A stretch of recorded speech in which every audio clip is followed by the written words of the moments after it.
la cuestión ambiental y también la psicología de los inversionistas han sido lo de empezar a buscar inversiones limpias, entonces se vuelve muy complicado para estas empresas tener este financiamiento. Entonces, aquí, por ejemplo, hay empresas que están poniendo en práctica medidas para reducir sus emisiones, no contaminar, evitar fugas, pero aún así, la cuestión crediticia de las empresas de oil and gas tienen una calificación positiva, ¿no? Aunque en general el panorama ambiental es malo. Entonces, aunque todavía no se refleja, empieza a haber una tendencia a que pueden verse limitadas en cuanto a cómo se financian estas empresas. Ahora, sin embargo, van a seguir existiendo. ¿Por qué? Pues porque la demanda de energía crece y crece y pues se presentan tienen dos desafíos importantes, ¿no? Tienen que empezar a buscar opciones de reducir el carbón, o sea, fuentes de carbón o de petróleo directamente e irse por lo natural. Sin embargo, tienen que dar una oferta de energía súper alta. En ese sentido, les quiero poner esta tabla para que vean. Esto son tres escenarios, ¿no? En los que se dice, bueno, si tienen el que es como lo que se ha hecho a favor en el que todas las medidas se toman y se llegan a los objetivos de reducir las emisiones al 30%, de que ya carros eléctricos totalmente, por ejemplo, en Inglaterra, que prevén para 2040. Y tenemos un tercer escenario que es sin hacer nada, ¿no? O sea, dejar que el mercado haga lo suyo. Entonces, en el mejor de los casos, que es el de Sustainable Development, quiero que vean cómo para 2040 el 58% de la energía va a ser una vez más derivada de fuentes fósiles, ¿no? Combustibles fósiles. Entonces, ¿eso qué quiere decir? Que pues las empresas tienen que seguir produciendo energía de alguna u otra manera, pero a la vez tienen esta restricción de que tienen que buscar nuevas opciones, ¿no? Por ejemplo, muchas de lo que es los proyectos de petróleo industrial o sintético, es una contaminación impresionante, de que utilizan la arena y la sintetizan con agua y químicos y esos lo desechan a la tierra para obtener un petróleo sintético. Y pues ese tipo de proyectos ya no se están financiando. De hecho, muchas empresas, por ejemplo BlackRock principalmente, las personas que inviertan en eso, bueno, empresas que tengan ese porcentaje de proyectos ya no están invirtiendo en ellos. Entonces, las empresas tienen que buscar otros métodos como energías limpias o lo que es del gas natural, pero aún así la demanda los va a rebasar. Pues dos cosas. Una, que el ESG se va a ver muy afectado. Y la otra es que la calificación de crédito en general va a seguir siendo buena en cuanto a la AA o una AAA, porque pues los ingresos van a seguir altos para este tipo de empresas. Entonces vamos entrando un poco a lo que es el ESG. Bueno, el ESG, ¿qué es? Es un benchmarking o una calificación que enfoca tres partes, ¿no? Que es lo environmental, que es el ambiente, lo social y la gobernanza. En breve, digamos que lo ambiental es las emisiones, cuánto CO2 producen, qué tanto contaminan con respecto al ingreso que tienen, qué tanto de las ganancias que tienen se debe a un costo alto de contaminación. La parte social es el ambiente de trabajo, los accidentes que hay dentro, y la gobernanza principalmente son cuestiones de directivos, ¿no? Corrupción, cómo está el consejo, todo este tipo de cosas. En nuestro caso, bueno, aquí esta es la tabla que normalmente se usa, que por ejemplo en el banco usábamos esta metodología que es de tipo de benchmarking, ¿no? Estas son sus calificaciones de 0 a 10 para 0 riesgo, para abajo de 10 a 20, de medio 20 a 30 y 30 a 40 de alto, ¿no? ¿Cómo obtiene esto? Bueno, pues tiene factores que son de medio ambiente, sociales y de gobernanza y le dan una calificación con respecto a los riesgos que ellos ven potenciales, ¿no? Puede ser riesgos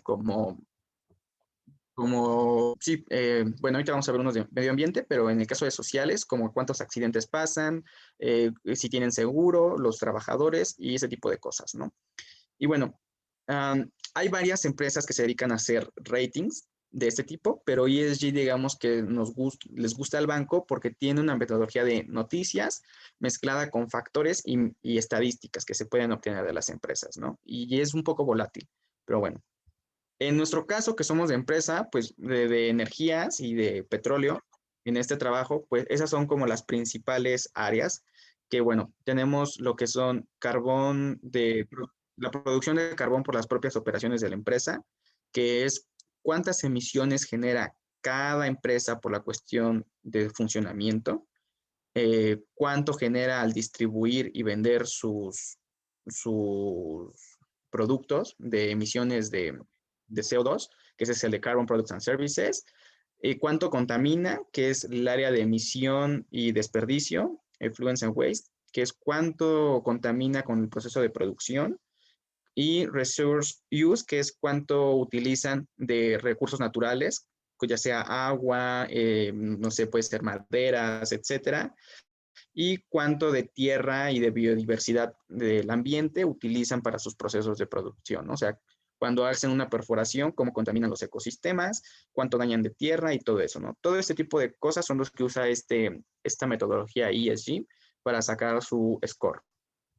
Bueno, este es el resumen. Teníamos estas 3 empresas que fueron las que nos pidieron revisar: Total, Equinor y ExxonMobil. Evidentemente, como son empresas grandes, en la parte de gobernanza tienen un riesgo mínimo, ¿no? Que es de 29%. ¿Y dónde se concentra la mayor parte? Pues claro que sí, en lo ambiente, en el medio ambiente. Entonces, como ustedes pueden ver ahí, tienen ExxonMobil que tiene el mayor riesgo de 49%, o sea, todo el riesgo, la mayor parte del riesgo que tiene de ESG está por lo de medio ambiente. ¿Por qué? Bueno, metiéndose un poquito a investigar, podemos ver que ExxonMobil todavía tiene proyectos de perforación, de fracking, de contaminación de agua, bueno, perforación pero en el mar, entonces eso contamina muchísimo más, todavía tiene proyectos de fracking, todavía tiene industrias de carbón, o sea, de carbón puro, que contaminan bastante. Y bueno, la que le ha puesto más empeño a la cuestión ambiental es Total.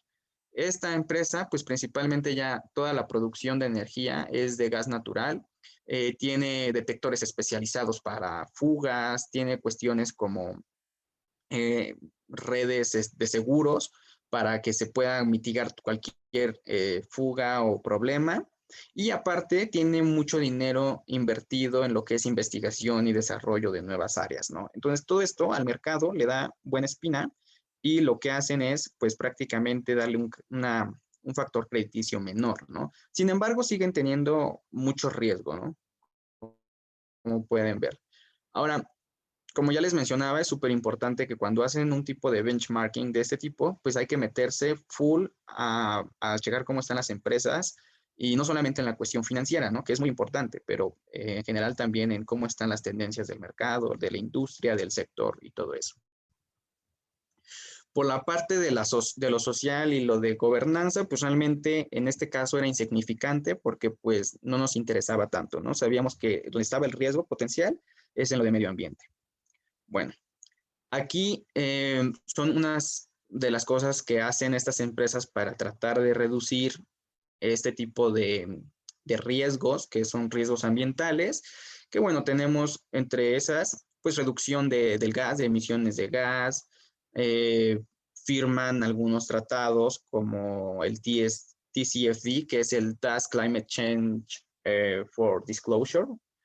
Entonces, esta viene asociada con lo que es el PRI. No sé si conozcan qué es el PRI, pero bueno, son los principios de inversión responsable que establece la ONU, que al momento de que las empresas firman, tienen como privilegio, digamos, eh, la opción de tener acceso a estadísticas especiales, recomendaciones, etcétera, ¿no? Pero están obligados a seguir lo que es el TCFD, que es como un disclosure, que es revelar información de cuánto es su contaminación al ambiente y sus reportes de ESG. Prácticamente el PRI lo que obliga a las empresas es hacer que utilicen este marco de ESG, integrarlo en su riesgo crediticio, ¿no? Por otro lado, pues tenemos lo que es investigación y desarrollo, que estas empresas pues se enfocan en buscar cómo usar la tecnología de celdas solares, de calentadores solares, energía eólica para sus propias actividades. Bueno, como les mencionaba, los principios, ese es el PRI, que son los principios de inversión responsable. En México tenemos gente que ha firmado, bueno, o instituciones que han firmado este acuerdo. Y pues tenemos en este sentido a Vector, que es una casa de bolsa, tenemos a Bancomer y Banorte. Estos son los únicos 3 bancos y casas de bolsa, digamos, que han firmado en México. Entonces, nada más para que vean el rezago en el que estamos, más o menos. En el caso de otras instituciones, la mayoría de los bancos, por ejemplo, en el caso de Estados Unidos, JP Morgan, Chase Bank, que es una derivada, Citibank, Morgan Stanley, todos esos ya tienen firmado el PRI. Esto significa que ellos mismos tienen que ver en qué están invirtiendo y checar sus portafolios, ¿no? Como asset managers. Entonces, esto los forza a que veamos en qué están invirtiendo, cómo están invirtiendo y cómo limitar estas inversiones con respecto a lo que son los tratados de París, reducción de emisiones, no contaminación, etc. Bueno, este es un ciclo vicioso de cómo afecta realmente el ESG. Bueno, aquí tenemos, si quieren, bueno, nos concentramos en lo que es el diagramita. Las empresas que tienen una baja calificación de ESG, se les restringe el acceso a los mercados de capital. Es decir, que en la bolsa o en sus cotizaciones se van a ver limitados y los inversionistas no van a tener esta confianza. No tanto por las métricas del credit score, que puede ser la calificación de crédito según sus ingresos o su deuda, sino por la cuestión, pongan ustedes, psicológica o de ideales de cada inversionista, ¿no? Que va con las misiones y las empresas, misiones y visiones de las empresas. Entonces, este tipo de un ESG bajo limita el acceso y el financiamiento de las empresas a los mercados capitales. Esto, de alguna forma, no tanto por lo climático, sino por la consecuencia de la limitación del financiamiento, aumenta los costos del capital de las empresas y por lo tanto aumenta el riesgo de default de las empresas. Esto entonces va a obligar a las empresas a que tengan que bajar el gasto y solamente enfocarse en lo prioritario, que es operacional. Es decir, mantener funcionando la empresa. Entonces, el ESG va a pasar a un segundo plano y no van a tener dinero para mitigar estos riesgos de medio ambiente. ¿Esto qué va a hacer? Pues que aún así aumenta aún más la presión que tienen sobre el ESG y todavía aumenta más la vulnerabilidad que tienen a este tipo de riesgos de ESG ante el mercado financiero. Y entonces, para el siguiente periodo, van a estar con una calificación de ESG aún peor y esto se vuelve un ciclo vicioso. Entonces, así de importante es el ESG. Entonces, aunque el ESG o sí, la calificación de ESG no está contemplada directamente en la calificación de crédito de, por ejemplo, Standard & Poor's o Moody's, sí implica un riesgo, pues, digamos, secundario, de que puede restringir a largo plazo este financiamiento y a largo plazo también puede bajar la calificación crediticia como tal. Ahora, Standard & Poor's y Moody's suelen dar una calificación ESG aparte, no que impacta al scorecard, sino aparte para que tengas información de cuál es el riesgo general, ¿no? Entonces, bueno, ese tipo de cosas también lo que hace es que tengas falta de confianza en los precios y entonces la evaluación de tus activos como empresa cambian y reduce el interés de los inversionistas a comprar, evidentemente. Bueno, eh, ahora, creo que no puse regulación, pero para que tengamos qué tan importante es esto, también los bancos centrales han entrado en este juego del medio ambiente. Está la Comisión de Bancos Centrales, que lo pueden buscar como NSGF, que es principalmente una comisión de 48 países que firmaron con sus bancos centrales de cómo obligar a los bancos, principalmente, o instituciones financieras, a incorporar la cuestión del riesgo de transición climático. Algo aquí es bien importante. Se habla actualmente en las finanzas de dos tipos de riesgos, lo que es transition risk y climate change risk. El riesgo de cambio climático, normalmente los bancos centrales y los bancos general comerciales lo definen como el riesgo que tiene un activo por consecuencia de la afectación del cambio climático. Es decir, por ejemplo, cómo se ven afectadas las hipotecas porque ahora las inundaciones son más comunes, pero no tanto por la calidad del aire, no tanto por la circunstancia del aire, sino como consecuencia del cambio climático. Sin embargo, lo que están midiendo es cómo se afecta la recurrencia de las inundaciones y por lo tanto en las hipotecas. Este tipo de riesgo le llaman climate change risk. Ahora, que es muy diferente al transition risk. Justamente transition, pues es el riesgo que está en la transición hacia energías limpias, que es el que tienen este tipo de empresas. Como tienen esta presión acelerada de que ya tienen que cambiar a nuevas áreas, o ahora sí que tienen que atender sus problemas ambientales o en algún punto van a empezar a morir. Y justamente tenemos este tipo de cosas que es a lo que me refiero. Por ejemplo, tenemos casos en los que Barclays, que es un banco, tuvo un problema en el que un montón de inversionistas pidieron que dejaran de financiar productos que no estuvieran alineados con el Tratado de París. Esto, pues, obviamente fue muy fuerte porque gran parte del portafolio de Barclays tenía un portafolio tóxico, digamos, en cuestión ambiental. Entonces no podía quedar mal porque era un efecto directo a su propio ingreso y sus propias ganancias. Sin embargo, la presión fue tanta de los inversionistas externos que tuvo que ceder y entonces aceptó que ya no iba a financiar más este tipo de cosas. Ahora, tenemos el caso de BlackRock, que es el asset manager número 1 en el mundo. Primero, que lanzó una carta en la que anunció que iba a empezar a duplicar el tipo de fondos de inversión que tenía enfocados en su sostenibilidad y sustentabilidad, principalmente de cambio climático.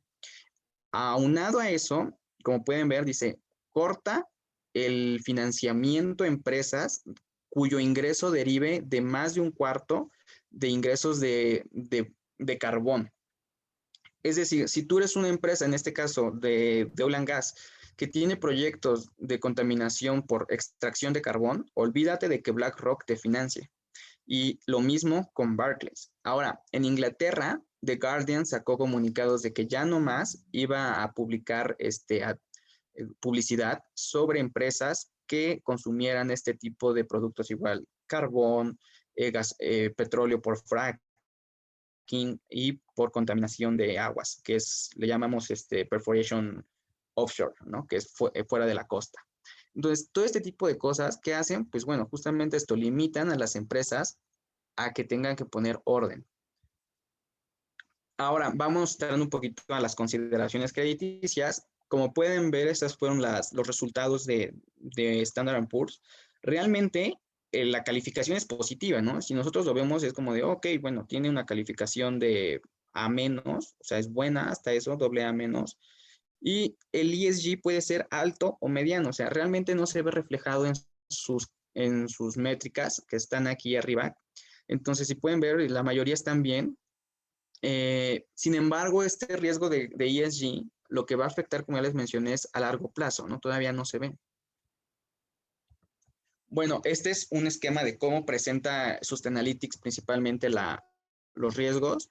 Entonces, aunque no da mucha información, pues uno se hace la idea, ¿no? Entonces, tiene una medición de cada uno de los factores y luego lo adjunta en un solo dato, que es como acá, 18.5, y aparte lo compara con el mercado, ¿no? O sea, cómo está esta empresa con respecto al mercado total. Y bueno, esas son las métricas principales. Ahora les quiero enseñar esta métrica, este es Evisa. Yo les estuve hablando de lo que era nada más environmental, porque pues eran empresas de petróleo, ¿no? Sin embargo, esta es una tabla de Bloomberg, donde también, fíjense, Bloomberg también ya maneja los ratings de ESG, como si fueran cosas necesarias, ¿no? Entonces, aquí pueden ver más a detalle a qué se refiere con la parte social. ¿Cuál es la calificación social? Bueno, ¿qué implica? Justo este tipo de cosas. Accidentes, cuántas mujeres están empleadas, cuántas mujeres están empleadas con respecto a hombres.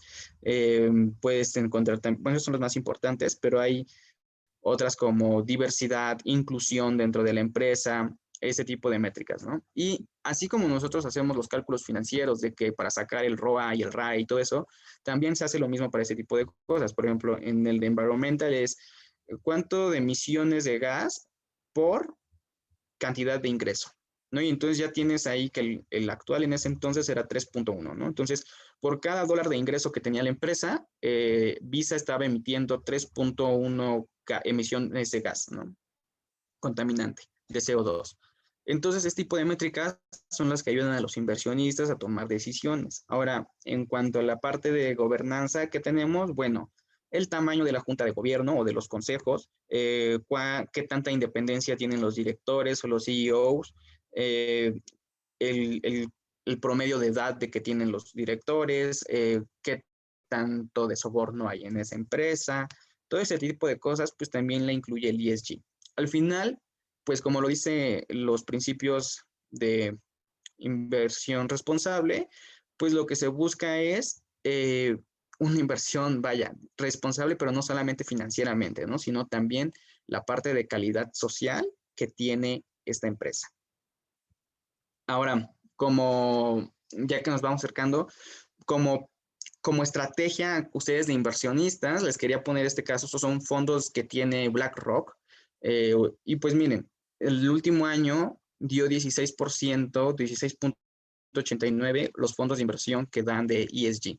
¿Eso qué nos quiere decir? Pues así a grandes rasgos, pues que el mercado está bastante interesado en la cuestión del ESG y la cuestión del cambio climático. Ahora, eso es un fondo de inversión que fue de los más altos que tuvo este BlackRock el año pasado.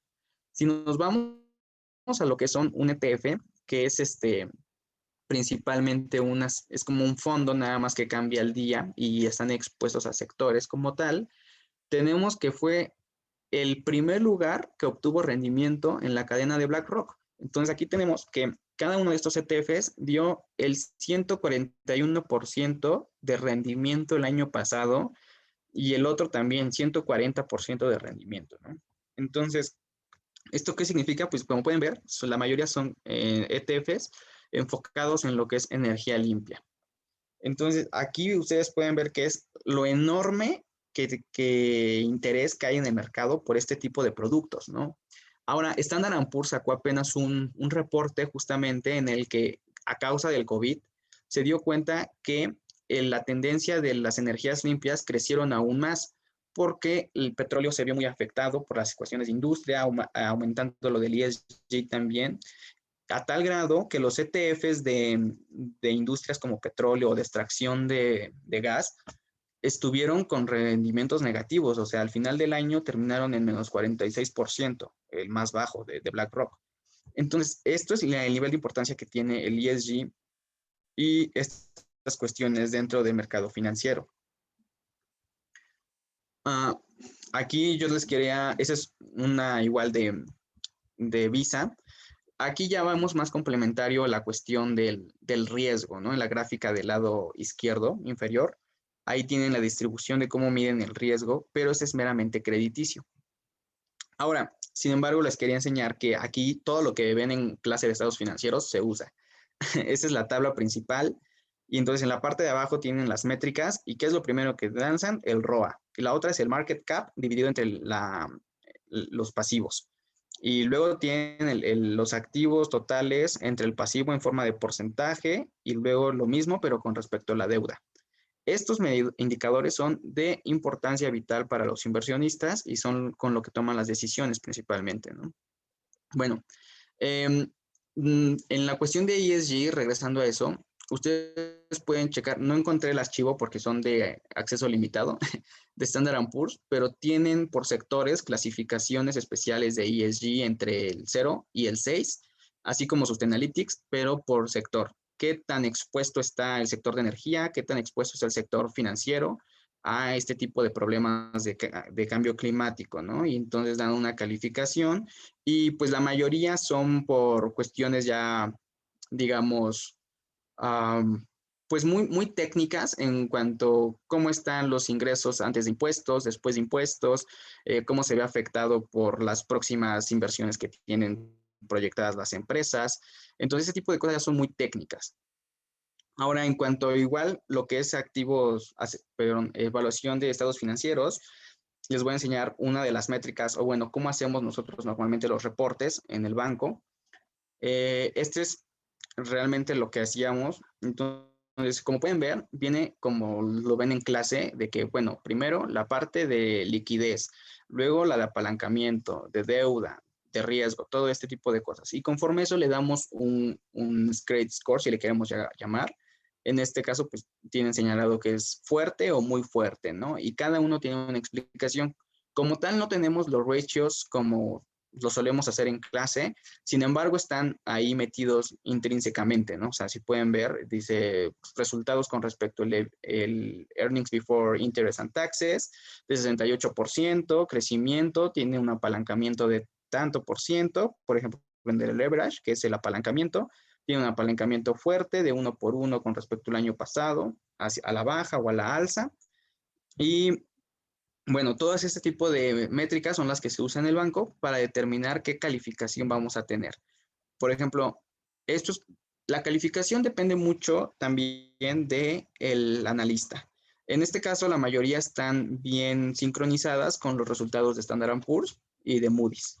Sin embargo, puede haber diferencias. Por ejemplo, el banco, en este caso, la conclusión final con este tipo de empresas fue la recomendación de no invertir en esta empresa, porque a pesar de las cosas que estaban intentando hacer ExxonMobil, Total y Equinor, el riesgo sigue siendo muy alto. Y no solamente a nivel de métricas financieras, sino en el riesgo reputacional, que es algo muy importante para el banco. El banco tiene una calificación en general de AAA, ¿no?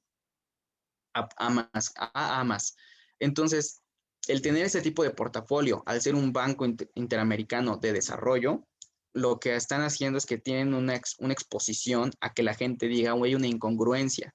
Son de desarrollo y no están ni firmando en el PRI, no están firmando tampoco lo que es el TCFD, y aparte están invirtiendo en empresas súper tóxicas que con ESG están altísimos, ¿no? Si vieron en las láminas pasadas, la mayoría estaban en medium y high risk. Entonces, este tipo de riesgo reputacional, dijo el banco, ¿saben qué? Pues con la pena del dolor, el departamento de riesgo recomendó no invertir, ¿no?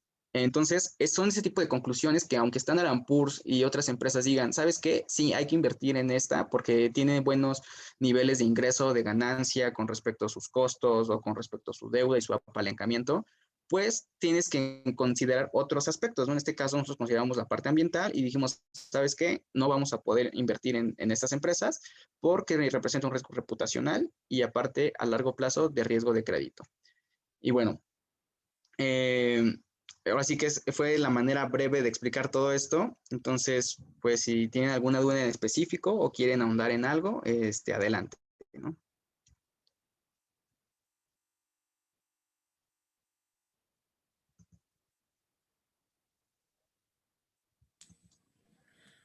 Muchas gracias, Daniel. Entonces, chicos, damos pie a una ronda de preguntas y respuestas. Esperamos que tengan muchas preguntas. Por ahí alguien levantó la manita. Sí, fui yo. Sí, Luis.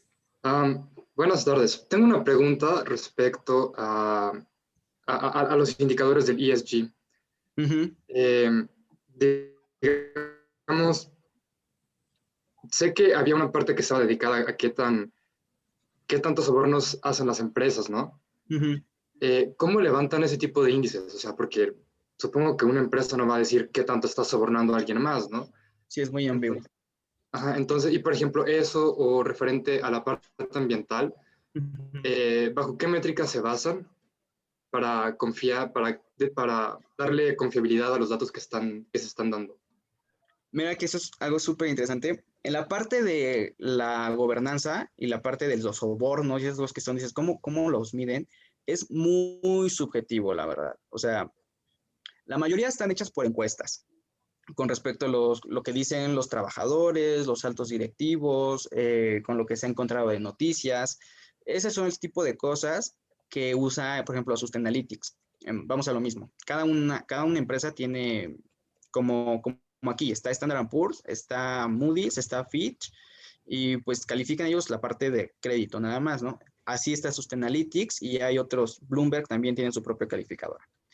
En este caso, Sustainalytics dice, bueno, yo voy a agarrar esos factores que sí son medibles, como la parte de medio ambiente, y la otra parte la voy a complementar con noticias. Entonces, por ejemplo, la parte de sobornos y de proyectos y eso, del ESG, lo tomaban de ahí. Ahora, ¿cuáles son lo malo de esto? Que es súper volátil esta calificación. Normalmente las de crédito, pues las sacan y se queda un mes, 2 meses hasta que requieran revisión. En el caso de las de ESG, estamos hablando de que cada 3 días están cambiando. De hecho, ese era uno de los riesgos de los problemas que teníamos en el banco, porque nosotros como departamento de riesgo, pues nos tardábamos, no sé, una semana en elaborar un reporte y a la semana siguiente resulta que el scorecard del ESG de las empresas ya habían cambiado y que ahora resultaba que ExxonMobil había bajado un grado de riesgo mientras que Total ya había subido. Y eso por una noticia.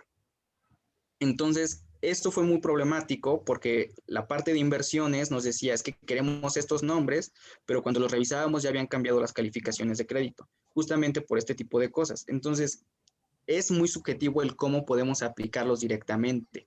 Por eso es que Standard & Poor's y Fitch no se atreven a meterlos directamente al scorecard del crédito hasta que ya ven reflejado algo en las métricas financieras, que ahí sí podemos medir qué impactó en qué. Pero, por ejemplo, bueno, en esa parte social es muy difícil darle esa confiabilidad. Ahora sí que nada más por noticias, por la cuestión de cómo están con los gobiernos, la cuestión de regulación. Ahora, en la parte ambiental es un poquito más fácil, digamos, entre comillas, porque las propias empresas, por ejemplo, todas estas que les enseñé, ya firmaron con lo que es el TCFD, que es justamente que están obligados a dar un reporte de cómo se ve afectado la cuestión climática, cuánto gas emiten ellos con sus procesos de producción, cuánto usan de agua, cuánto contaminan después de hacer la perforación del fracking. Y entonces, como están obligados a dar esos reportes, bueno, Sustainalytics puede tomar la información de esos reportes ambientales y tomarlos en cuenta, ¿no? Y aparte de agencias aparte, ¿no? Externas, como la Agencia Internacional de Energía. Ahora, también hay un sesgo aquí, ¿no? ¿Este sesgo cuál es? Pues es que lo hacen las empresas. Las empresas podrán decir misa. Por ejemplo, en los reportes de medio ambiente de Total, me parece, decía que iba a reducir al 30% de la contaminación que emitía. Cuando entonces vas a la parte de documentos externos, como es lo de la Agencia Internacional de Energía, y resulta que en 30 años la demanda de energía por combustibles fósiles va a aumentar el 10%. Entonces tú dices, bueno, aunque la empresa diga esto, evidentemente no lo va a lograr. Las metas son muy ambiciosas y aunque esté reportando que quiere hacer esto, no lo va a lograr. Entonces, justamente aquí es donde entra nuestro departamento, que es que como analistas de riesgo, ¿qué hacemos? Bueno, ya checamos el reporte de la empresa, pero tenemos que corroborarlo con con reportes oficiales y con nuestra propia investigación.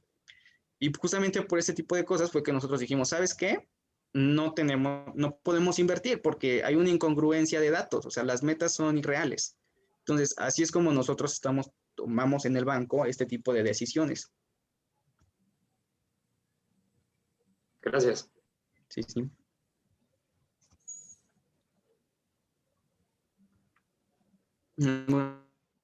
¿Otra pregunta?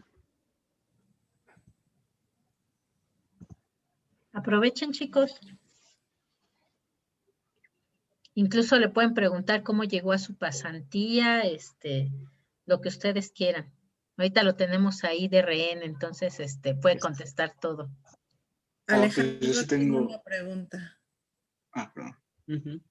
Sí, bueno, nos comentaban que pues en México no hay como que una norma para poder reportar el ESG. ¿Qué se necesitaría para poder reportarlo? Y, o sea, ¿qué tan cercano es? Porque, por ejemplo, las empresas internacionales pues reportan el 10K o el 20F, pero, por ejemplo, las empresas mexicanas, o no todas las empresas mexicanas lo reportan de esa manera. Entonces, ¿qué tan factible es o qué se necesitaría para poderlo hacer, no sé, a lo mejor en 3 años o 5 años? Híjole, si es 3 años se me hace muy ambicioso. Digamos que en México es muy nuevo eso también. Bueno, si en Estados Unidos es nuevo, aquí es súper nuevo también.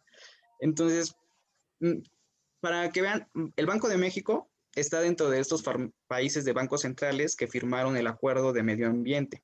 Entonces, se supone que el Banco de México está comprometido a hacer regulaciones para que los bancos comerciales, principalmente, o instituciones financieras, incluyan reportes de, bueno, en sus análisis de stress test, que es de, sí, de riesgo, de impacto, de asuntos feos, de crisis, agreguen a ese tipo de reportes los análisis ambientales. Ahora, ¿qué tanto? Pues una cosa es hacerlo en el reporte y otra cosa es que los bancos se comprometan a tener inversiones limpias. Entonces, ese es un primer paso, ¿no? Ahora, creer que un banco central va a hacer todo es muy ambicioso también, ¿no? Ese es el primer inicio, yo creo, que es un buen adelanto. Sin embargo, esto ya es meramente conforme el mercado. Algo muy importante que nosotros vimos en este análisis es que las empresas están cambiando, pero no porque ellas quieran, sino por una presión del propio mercado, ¿no? Si el mercado no tiene esta tendencia de visión ideológica, este tipo de empresas les vale. Por ejemplo, ExxonMobil sacó un reporte que dijo, ¿saben qué? Con la pena, o sea, yo no me comprometo a nada, yo me comprometo a mantener mis calificaciones de crédito normal para poder abastecer la oferta y la demanda que me piden en los próximos 10 años. Y entonces por eso tiene una calificación de ESG altísima. Entonces, este tipo de empresas que requieren mucho capital sí están siendo afectadas porque entonces llega BlackRock y dice, a ver, mira, yo te estoy financiando el 30% de tu deuda y de esa deuda tú usas el 80% para tus operaciones diarias. Entonces, si no te pones pilas, yo te empiezo a restringir esta parte de mercado financiero y vas a ver cómo siempre vas a sufrir, ¿no? Entonces, por eso es que en los reportes de environmental, las empresas ponen que van a hacer maravillas. Te bajan la luna y las estrellas ambientales para que no te quiten la calificación y para que no te quiten el financiamiento. Para que esto pase aquí en México es muy difícil. Para empezar, la empresa más grande de energía que tenemos, pues es estatal. Entonces, pues el financiamiento lo tiene prácticamente asegurado, ¿no? Y como hemos visto, pues realmente, por mucho que digan que está en bancarrota y lo que quieran, va a seguir teniendo financiamiento. De ahí en fuera, pues las otras empresas no tienen un riesgo muy alto de exposición al ambiental, ¿no? Por ejemplo, los bancos, que son los que están más obligados por el Banco Central. Bancomer, ¿qué tanto riesgo puede tener en sus operaciones diarias de emisión de gas? Pues no muchas. Aquí las regulaciones tienen que ser en la parte extractiva. Y para que eso pase, yo creo que va a tardar un buen rato, como unos 10 años mínimo, ¿no? Y eso siendo medio realista. Ahora, la cuestión, una parte buena también es que la parte de rendimientos de los fondos y de activos como los ETFs de BlackRock de energías limpias ha crecido. Eso alienta al mercado nada más y por una parte a las empresas, pero yo veo que va a ser muy lento esa transición en México. Gracias. Sí, sí.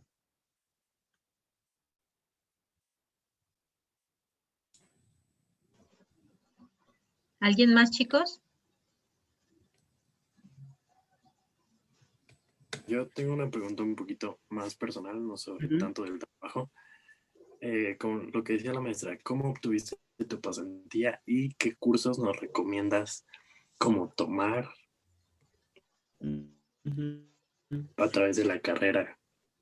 Mira, pues está chévere, depende a qué se quieran, tienen que tener muy en mente en qué se quieren enfocar. Y con eso, como para riesgo, bueno, yo en lo personal les voy a comentar que sí, en efecto, tomé varios cursos aparte. La mayoría están enfocados a lo que es inferencia estadística, análisis de riesgo. Una de las razones por la que me contrataron, ojo ahí, no es promoción, fue justamente porque aquí en el curso aprendí lo que es el CAMEL, la cuestión de análisis bancario, ¿no? Bueno, en mi caso, mi trabajo yo lo había hecho en cuestión bancaria. Y entonces al llegar al banco y que yo puse que era Camels, que tenía conocimiento en el benchmarking de Camels, me dijeron como ¿por qué tú sabes eso? ¿No? O sea, eso no tendrías que saberlo. Y bueno, si bien lo usamos, pero de manera diferente en el banco, este tipo de cosas son las que al banco dijo, ¿sabes qué? Me interesa. Ojo, por ejemplo, este puesto normalmente no se lo dan a gente de licenciatura, es para estudiantes de maestría y de doctorado, porque requieren gente que pues, ya domine las cuestiones de las métricas, la cuestión de inferencia estadística, utilizar, si bien no programé, pero sí le dan prioridad si tienes, no sé, programación en R. Por ejemplo, yo tomé un curso en el CIDE de inferencia estadística con R, y eso me ayudó muchísimo. Si no lo usé como tal, pero sí me dio mucha claridad en cuanto a qué buscar. Ahora, investigación también, aprendan a hacer investigación, es súper vital.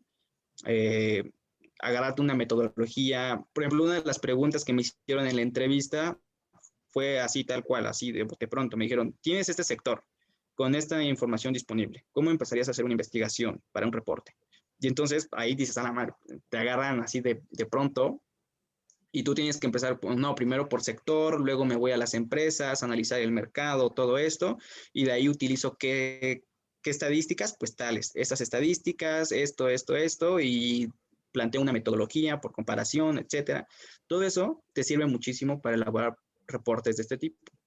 Ahora, el cómo la encontré, pues sí fue de suerte, porque en alguna investigación, no sé qué estaba haciendo, llegué a la página del BID, de la OECD, y vi que había una pasantía, pero que era de 2 años y en París, y una vez que ya acababas la licenciatura. Y dije, pues si la OECD tiene, pues las otras demás también. Y me puse a investigar en el Fondo Monetario, en el Banco Mundial, así, pues todas eran para maestría, doctorado, hasta que encontré la del BID, que era para estudiantes de licenciatura. Y pues así fue como la encontré. Te hacen una serie de entrevistas y pues después de eso ya entras directo, ¿no? O sea, no te hacen más problema. Y pues bueno, el inglés, pues no, súper importante, ¿no? También. Como puedan ver, pues todos los reportes que estábamos haciendo eran en inglés, aunque se habla español también en el banco, pero todos los reportes son en inglés. Cursos, bueno, son eso, cuestión de estadística, pongan padres si les gusta este tipo de cosas. También les recomiendo que tomen cursos de mercados financieros, cuestiones de banca central también, porque es regulación de este tipo de cosas.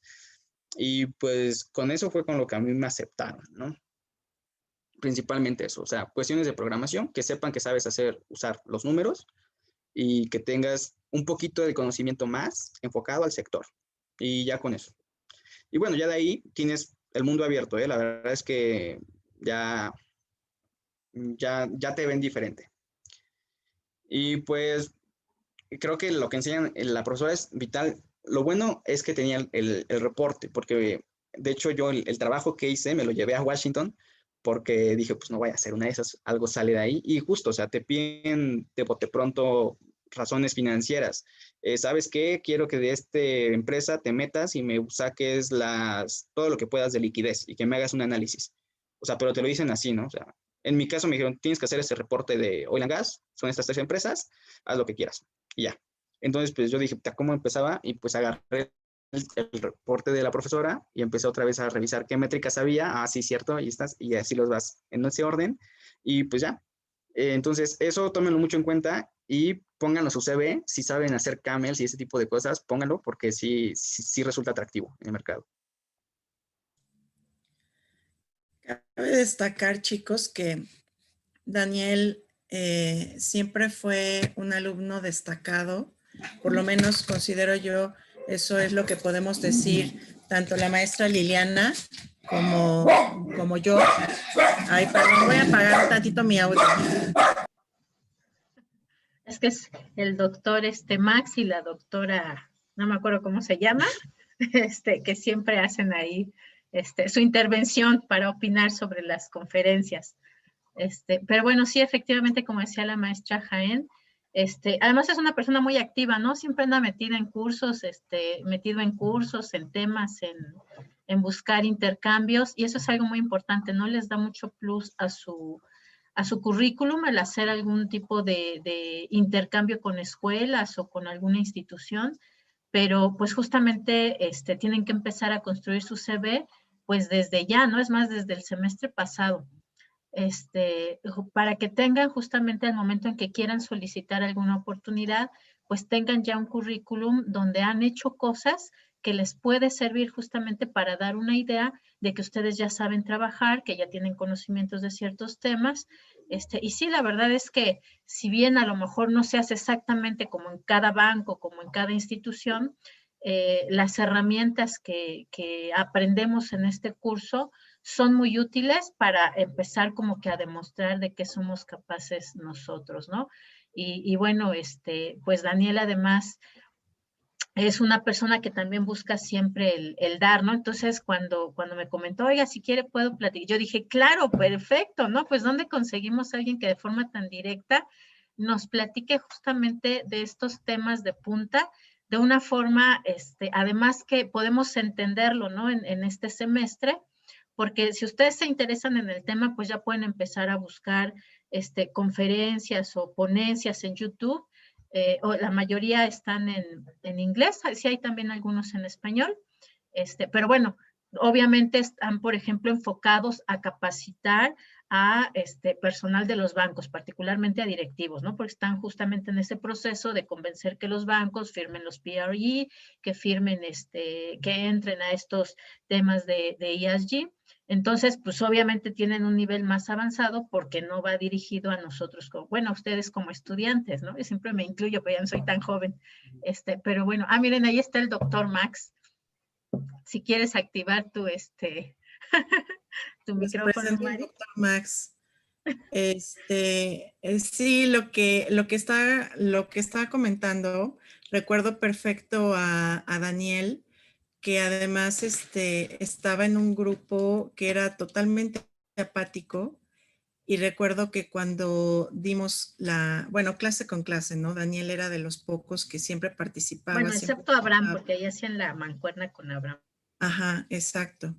Y y siempre ese equipo al que pertenecía Daniel era los que más aportaba en la clase, ¿no? Y de los que más preguntaba en la clase, y cuando les hacíamos las observaciones a los trabajos, de inmediato en el siguiente avance se veía el cambio en sus presentaciones, ¿no? Y recuerdo perfecto que en alguna ocasión se acercó a preguntar cómo podía prepararse como broker para mercados financieros, ¿no? Y justamente la maestra Liliana le dijo, pues empieza desde ya a tomar todos los cursos que te encuentres, e investiga por tu cuenta, ¿no? Entonces, estas características son fundamentales cuando uno quiere marcar la diferencia en el currículum, ¿no? Si bien es cierto, los conocimientos son sumamente importantes, el buscar cursos, el estar actualizados es un diferencial importante. También lo es la actitud y la aptitud de uno como profesional, ¿no? Que es algo en lo que siempre nosotros procuramos insistirles, el ir siempre más allá, no conformarse con lo que los profesores les estamos dando, y estar dispuesto siempre a dar más, ¿no? No quedarse en el mínimo y hasta ahí, ¿no? Porque eso es lo que verdaderamente hace la diferencia entre un alumno y otro cuando vamos a pedir este tipo de oportunidades, y más allá aún cuando estamos ya en el campo laboral, ¿no? Entonces, que Daniel sirva de ejemplo para lo que tienen ustedes que empezar a trabajar desde ya, ¿no? No esperarse a estar en los últimos semestres o en la especialización para empezar a prepararse para el mercado laboral. Bueno, chicos, pues si no tienen más preguntas, pues yo creo que sería todo. En el caso de mi grupo, pues tenemos sesión la próxima clase, ya para definir fechas de entrega de tercer avance y y dudas que tengan, ¿no? De la tercera web quest. En el caso de la maestra, creo que ya ustedes ya tuvieron su sesión sobre el trabajo final, ¿verdad? No, apenas ¿No? va a ser también. pero sí quisiera recordarles que ya les subí los requisitos mínimos del trabajo y que dentro de esos requisitos está justamente que ustedes armen su indicador de sustentabilidad, y la opción es que lo analicen por aparte, como nos acaba de presentar Daniel en lo que hacen en el BID, o bien que lo incluyan dentro del CAMEL, ¿no? Para que sea un solo indicador el que esté analizando a sus empresas, y para que sea parte del análisis sustancial que ustedes van a entregar en el trabajo, ¿no?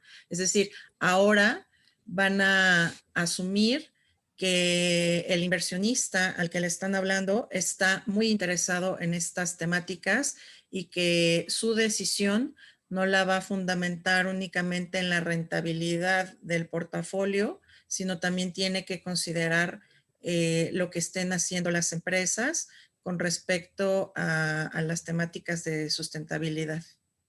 Entonces sería bueno que aprovecharan este momento en que tenemos a Daniel, para que le preguntaran cómo podrían armar su indicador, ¿no? Antes de pasar al Que les dé indicador, ideas. tengo una siguiente pregunta. Y, por ejemplo, justo el día me parece que Pfizer anunció lo de la vacuna en el año pasado, el CEO vendió una buena parte de las acciones que él tenía, ¿no? Entonces, tengo entendido que ese tipo de acciones perjudican hasta cierto punto a la empresa. ¿El ESG refleja ese tipo de transacciones también o las ignora? Sí, sí, todo eso lo contempla. Por ejemplo, alguna de esas empresas anunció que iba a vender todo lo que era de petróleo sintético, y automáticamente la calificación aumentó. Así como Exxon dijo que iba a mantener proyectos de fracking, y entonces es más, hasta su cotización en bolsa cayó 4.4%, ¿no? En los últimos 4 meses. Entonces, todo eso lo contempla las calificaciones. Gracias.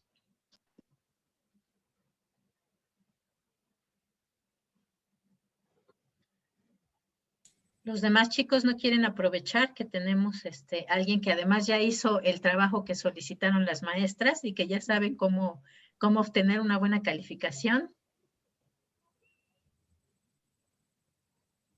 Cristian.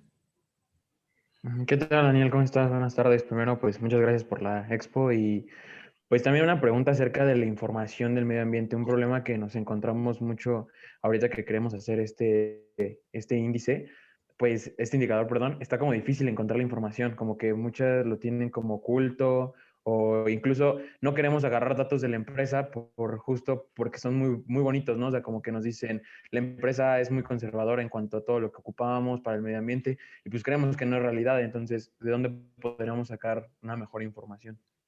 Eso es cierto. Pues la información está muy oculta. Y te podría decir que está fácil, pero yo tenía mucho privilegio porque teníamos lo que era acceso a toda la información de Standard & Poor's, que es Standard & Poor's Intelligence Market, Moody's y todo eso. Entonces son reportes ya hechos de la industria, ¿no? Como alternativa, pues puede ser comparar justamente la información de empresas, y ahora sí que análisis, ese sí es trabajo 100% de analista, ¿no? O sea, compararla con noticias sobre proyectos, eso sí puedes encontrar. Creo que The Guardian, The Wall Street Journal, Bloomberg también tiene una sección de noticias especiales de medio ambiente sobre las empresas. Creo que está como Bloomberg Green, una cosa así. Métete en Greenpeace también, en los reportes que tienen de empresas, y de ahí ahora sí que puedes comparar los datos y reportes generales de, no sé, de comisiones, de ONGs. A veces los bancos centrales también tienen, por ejemplo, el Banco Central de Inglaterra tiene datos sobre este tipo de cosas, y eso les puede ayudar para hacerlo en noticias. También tenía otra duda. Bueno, no sé si se pueda, profesora, de una vez. Sí, claro que sí, de una vez. Bueno, lo que pasa es que tenemos mucho, por lo menos en mi salón, tenemos mucho un error que nos hacen marcar mucho, que es las temáticas. Entonces, tú que ya pasaste por este camino, ¿nos puedes decir qué pasa con esas temáticas? No encontramos esas temáticas a las que nos hablan y pues sí, estamos dando lo mejor que se puede, pero sí nos cuesta, la verdad. Ya no me acuerdo qué eran las temáticas. ¿Qué es eso? ¿Qué había que Te hacer? contextualizo, Dani. Lo que pasa es que les he insistido mucho a mis alumnos que no hagan la división del trabajo por indicadores, sino que lo hagan por temas de interés para la recomendación de inversión que están realizando, ¿no? Es decir, tú les acabas de presentar un ejemplo excelente de estas temáticas, ¿no? Donde les presenta, en esta parte donde les presenta un breve reporte en un parrafito, lo que dicen acerca del ROA, ROE y demás, ¿no? Y después de cómo lo complementan con los ESG. Entonces, justamente a eso me he tratado de referir con ellos, ¿no? A que no analicen por separado cada indicador ni cada tema que estamos viendo, sino que lo conjunten para cumplir un objetivo en específico. Entonces les dije, bueno, para las empresas tienen que identificar, por supuesto, la rentabilidad es un indicador importante, ¿no? Pero la rentabilidad no se da por sí sola, se da debido a que las empresas están realizando buenas inversiones, a que están moviéndose en mercados internacionales, a que tienen un buen manejo administrativo y demás, ¿no? Entonces, la intención es que ellos identifiquen estos temas que están haciendo que las empresas tengan buenos o malos resultados y nos hablen de ellos, para que dejen de hablar de indicadores y hagan un análisis más profundo y no se dediquen a hacer este análisis de violín, ¿no? De subió, bajó, volvió a bajar, ¿no? Mira, sí, por ese sentido, justamente lo que nosotros hicimos al inicio fue, antes de entrar a las empresas como tal, pues empaparse de lo que hay en el contexto general de la industria. No sé, por ejemplo, a mí me tocó esa vez la cuestión bancaria, de bancos. Entonces, analizas en general cómo está el panorama financiero y luego puedes ir comparando entre todo el conglomerado de empresas. Por ejemplo, no sé, comparas que leíste que en general había una tendencia a la baja por riesgo, no sé, que había incertidumbre por el COVID, y entonces ya una vez entendiendo toda la cuestión de cómo está la industria y el sector, entonces ya puedes ver los indicadores y agarrarlos en general y entonces decir, es lógico que tenga, no sé, esto a la baja o que ya no tenga inversiones en derivados porque pues justamente ya leímos que eso va a estar en todas las empresas, entonces ya no lo tomas como malo. De ahí que, como les comentaba, o sea, la calificación que uno pone a las empresas depende mucho del conocimiento del analista que tenga sobre el tema.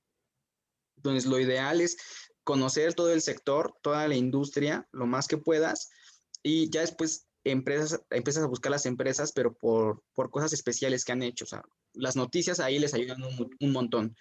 Fusiones que van a hacer con alguna otra, porque luego encuentras que empresas que ya no tienen activos, o que ¿qué pasó? Y suele deberse porque están en un proceso de fusión o aumentó su deuda muchísimo porque adquirió los pasivos de la otra empresa. Entonces, todo ese tipo de cosas, pues las encuentras en las noticias principalmente, ¿no? Y ya que tienes toda esa información, ya puedes ver ahora sí que los indicadores generales y ya nada más usa los que te convengan. Ok, muchísimas gracias, Daniel. Muchísimas gracias, profesora. De nada, Cristian. ¿Alguna otra pregunta, chicos, que tengan? Aprovechen que andamos de oferta. Tienen a la maestra Liliana, tienen a Dani, me tienen a mí en una sola reunión. Bueno, algo que yo les recomiendo, chicos, es para este asunto de los grandes temas, es que ustedes se organicen, como dice Daniel, lo primero es conocer el sector, ¿no? Una vez que ustedes ya conocen cuáles son los temas relevantes del sector, si es la deuda, si es la liquidez, ¿no? Ya saben ustedes qué es lo que realmente es importante para ese sector. Entonces ya pueden estructurar su trabajo según esos temas de relevancia, ¿no? Por ejemplo, en lugar de poner en mi índice, razones índice, razones estándar, liquidez, razones de liquidez, ¿no? Entonces ya tienen esos grandes temas y ya pueden empezar a estructurar su trabajo como explicando, bueno, vamos a hablar nosotros del entorno de deuda de las empresas y vamos a hablar también de, no sé, de los riesgos posibles y vamos a hablar finalmente de cuáles son las fortalezas del sector. Si ven, estamos hablando de grandes temas y esos temas son los que se van a reflejar entonces en mi método Camel, por ejemplo, o en cómo voy a estar yo organizando. Ya para analizar liquidez, para analizar deuda, yo decidiré qué razones financieras o qué técnicas de análisis voy a incorporar. Ajá, si voy a hacerlo un análisis gráficamente, si voy a usar razones, si voy a usar tendencias, ¿no? Pero entonces ya tengo yo los grandes temas y lo que voy a hacer es usar esas herramientas que aprendieron ustedes para cada una de las partes. Obviamente el trabajo final pues es todavía un poco más sencillo porque además ya tenemos como que la herramienta básica que se va a usar. Lo que ustedes tienen que identificar pues justamente cuáles son esas temáticas que son relevantes para la industria, que son importantes para esas empresas que ustedes están analizando, ¿no? Creo que por ahí alguien levantó la mano. Hola Daniel. Bueno, nosotros somos del sector alimentos. Y bueno, estábamos como que no sabíamos si, bueno, en tu opinión, ¿qué crees que es mejor? ¿Incluir la parte de sustentabilidad en el Camel o hacerlo aparte para hacer como un análisis un poco más profundo? Pues podrías hacerlo desde el Camel. Creo que sí está muy linkeado, o sea, la parte de ambiente con agrícola. Entonces sí podrías meterlo directamente en el Camel. O sea, la ventaja de hacerlo por separado, pues es que no tienes que ser tan especialista en las empresas, ¿no? Sino que nada más das un overview de todo el sector. Y ya con respecto a eso los vas acomodando. Pero si tienes por los datos principalmente, si tienes información que debe de haber mucha en la cuestión agrícola, yo creo que sí lo puedes meter sin problemas en el Camel. Sí, es que bueno, lo que habías comentado de algunas calificadoras que meten esto de la sustentabilidad, la verdad es que sí nos ayudaría, porque también nos pasa eso de que no vienen como tal las cifras específicas de cuánta agua usan o así, o vienen como que maquilladas de que usan poca agua, por ejemplo, pero pues encontramos muchas noticias de que en realidad no están siendo amigables con el ambiente. Entonces creo que eso también nos ayudaría mucho. Justo puedes poner, no sé si tengan calificaciones así de ESG, dudo mucho que tengan, o tal vez sí, no sé. Pero no, creo que no. Puedes buscarlas en Bloomberg. Yo creo que en Bloomberg las encuentras, si es que tienen. Y en reportes de Standard & Poor's, o sea, sí trata de buscar lo más que puedas de reportes de S&P, de cosas así, pero del sector. Y más o menos puedes evaluar cuánto está el riesgo de ESG con lo que te den. Y la otra es que también, pues con las noticias, hacer lo más que puedas o poner la calificación que puedas encontrar o lo que tú crees y luego hacer el análisis ya como tal de, bueno, aunque tiene esto o aunque tal, se amerita tal calificación por lo que dicen, pero también encuentras que en el sector real pasa esto, y ya. Ok, muchas gracias.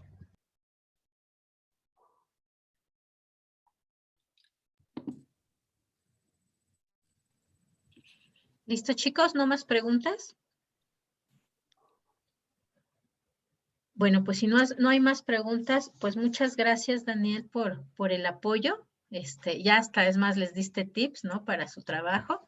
Si es que todavía te acuerdas de lo que hiciste, ¿no? Sí, y bueno, pues muchísimas gracias. Igual te quería comentar, no te avisé antes, pero bueno, grabé la sesión, se las podemos compartir ahí en sus grupos de Edmodo y en sus aulas virtuales a los chicos para que si quieren revisar lo que presentaste, puedan verlo ahí en el video. Sí, claro, sí, pueden checarlo. Y pues si quieren, bueno, si alguien tiene algo así como de energía o algo por el estilo, también les puedo pasar cómo hacemos la calificación de eso, más o menos, de lo que teníamos, o parte del trabajo que tenemos como tal, porque pues unas partes son confidenciales, pero además sin problema se los podemos hacer llegar.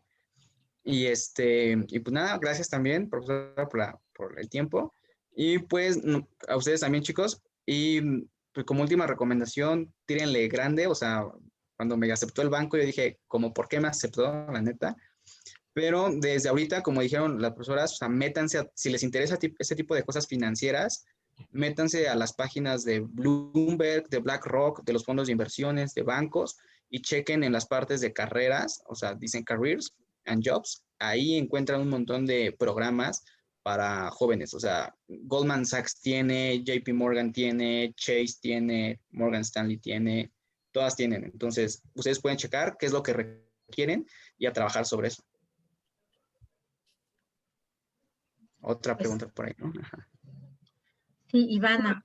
Una última cosa sobre esto de la pasantía. O sea, ¿tú te fuiste cuando todavía estabas en la escuela o cuando ya habías terminado? No, todavía estoy en la escuela. Ah, Es ok. fun fact, pero sí, justamente el programa era para gente que no había acabado la licenciatura, que estuviera a nada de acabarla.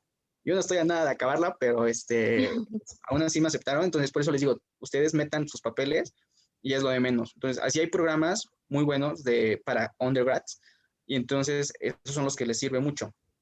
Claro, si pueden encontrar trabajos y todo cuenta, ¿eh? Si tienen investigaciones, si tienen publicaciones o trabajos con profesores, todo eso les ayuda muchísimo, los cursos que dan de UNAM. Aquí lo que importa es cómo se vendan en el CV, la verdad. Y ya lo demás es lo de menos, así de fácil. Y pues sí, la pasantía fue, apenas tenía yo el 60% de créditos, si no es que menos, como 55.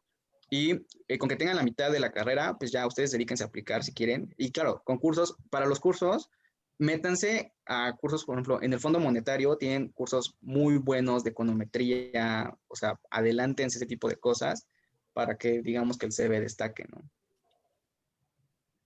Gracias.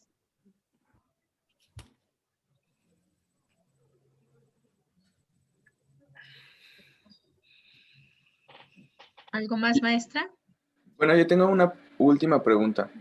Y Ok. es, ¿qué tanto tiene que ver el promedio? O sea, ya en este tipo de cosas y así, ¿el promedio de tu carrera realmente importa? No, no importa. Bueno, si tienes buen promedio, presúmelo, claro que sí. Pero, por ejemplo, en mi caso, mi promedio no era muy bueno, o sea, 8.0, ¿no? Entonces, realmente hay unas empresas que es lo que menos les preocupa. Por ejemplo, en mi caso, no puse el promedio porque pues no es de presumir, pero entonces, por lo demás, el banco quedó pues feliz, o sea, por eso todo extra que tengan para suplir esa parte, a las empresas les parece perfecto. Por ejemplo, en este tipo de opciones del BID, no te pedían tampoco la certificación del inglés, simplemente que lo hablaras y que supieras escribir, y para eso te hacen entrevista. Entonces, ese tipo de programas, pues chéquenlo, y también los invito a que apliquen al banco, o sea, es una experiencia súper buena. Todavía tienen las pasantías, a veces las hacen virtuales. En la OEA también tienen pasantías de este tipo. La ONU, por ejemplo, la ONU sí te pide un requisito mínimo de 8.0 para hacer la pasantía, pero en los bancos normalmente no. Y pues nada más con que tengas un buen CV. Gracias. Yo tengo una pregunta. ¿El idioma qué tan, o sea, no sé, para poder aplicar, básico, medio, o digo, si tengo un inglés medio, ¿me puedo atrever a aplicar? Y ya Sí. sobre la marcha voy viendo. Sí, por ejemplo, depende mucho. En este caso, pues el BID es de latinos también. Entonces, todo el mundo habla español ahí, pero mientras sepas escribir y hacer los reportes en inglés y te puedas manejar en el inglés, no hay problema. De hecho, con que en la entrevista hagas el buen papel y no quedes mal en el hablar inglés, es lo que basta, ¿no? Ya depende. Si quieres también irte, no sé, a un programa muy difícil, pues sí, que tengas el nivel, ¿no? Pero en general no son tan exigentes, insisto, nada más es cómo se vendan, o sea, cómo ponen las cosas, de qué es lo que saben hacer. Por ejemplo, eso que hace la profesora, destáquenlo puntualmente en cómo lo han aplicado, o sea, cualquier curso, una breve reseña y algo que sea diferente, y es eso, saberse vender. Oye, ¿y alguien te ayudó a preparar tu CV? No. Es que parece que es complicado saberse vender a veces. Parece ser, sí. Es mucho de la labia y pues cómo lo pongas en tu CV. Pero, por ejemplo, hay aplicaciones, les recomiendo los que tienen Apple, es Resume Star. Entonces, te va poniendo las cosas así en viñetas y eso sirve mucho. Gracias, Dan.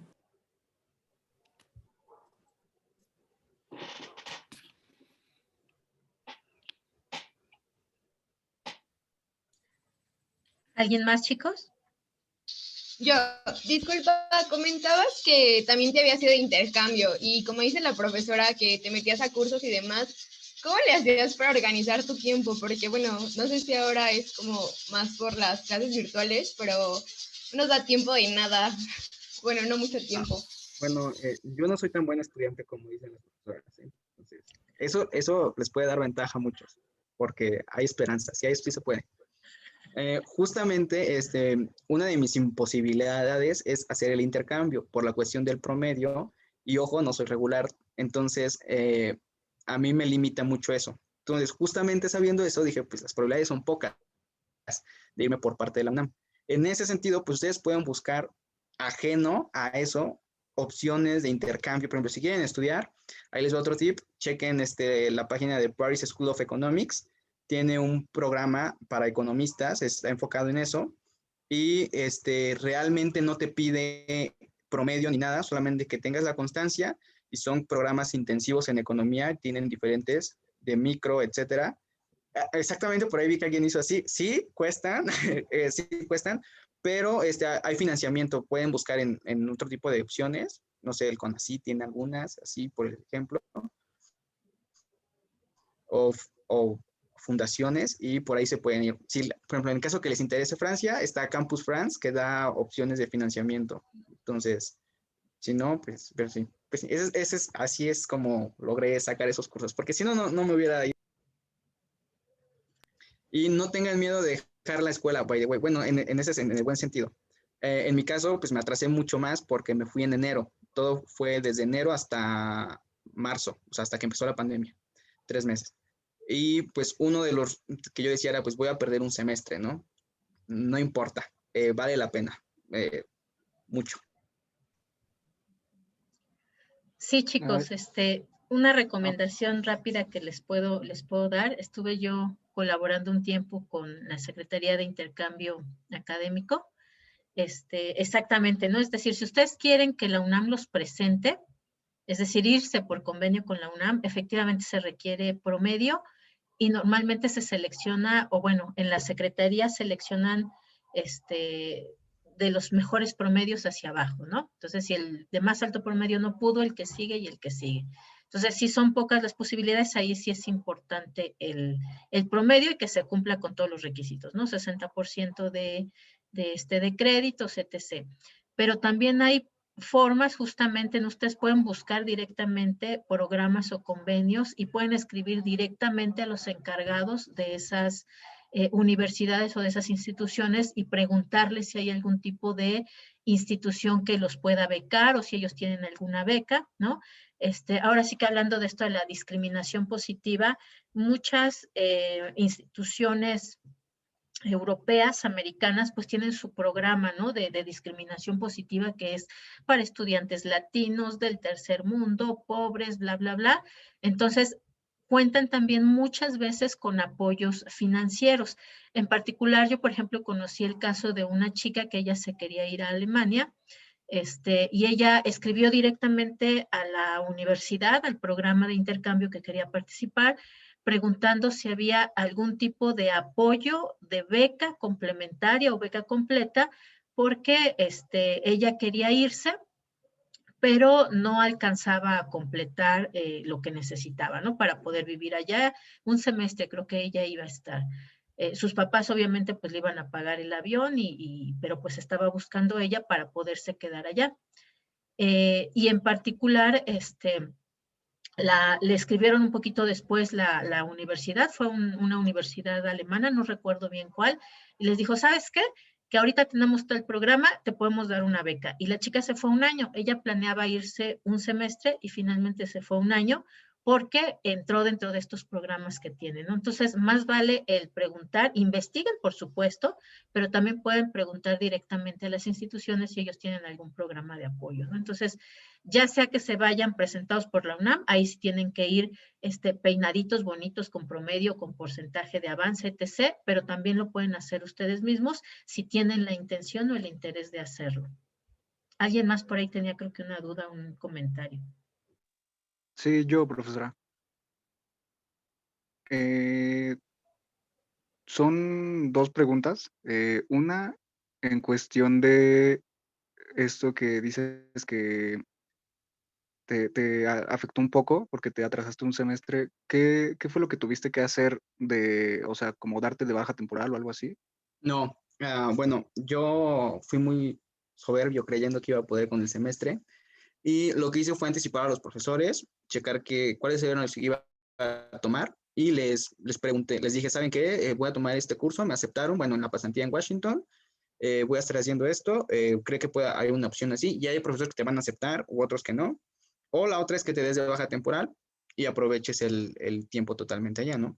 Algunos me dieron la facilidad de que, pues, les prometo que muy pocos les van a rechazar la oportunidad de que tengan irse a un banco, a un organismo internacional, ¿no? Porque muy pocas personas lo hacen. Y la ventaja es que somos undergrad y es Latinoamérica en ese programa, entonces te eliminas la competencia de Harvard, de Yale, de la London School, o sea, eso es un muy buen inicio, porque solamente esas personas, pero gente de Latinoamérica puede aplicar. Ok, gracias. Y la otra es, igual justo en la pasantía que tú agarraste, ¿te ayudaron con algún apoyo económico? O sea, en cuestión de que te pagaron la renta o alguna cosa así. Y si Sí. no, ¿cuánto fue lo que tú... Mira, yo gasté mucho, pero eso fue aparte, por no saber hacer mis finanzas. Pero el banco, en mi caso, el banco me pagó el avión y aparte te paga $2,500 mensuales, ¿no? Entonces, para vivir en Washington te queda perfecto. Y hay algunos otros programas, por ejemplo, la OEA tiene pasantías, pero no te dan ni un centavo, ¿no? Entonces, depende del programa. Tú tienes que evaluar.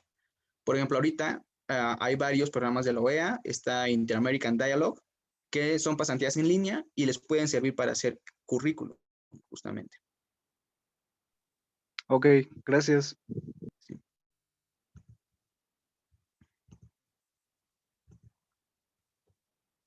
Por ahí alguien más tiene la mano alzada, ¿no? Ajá.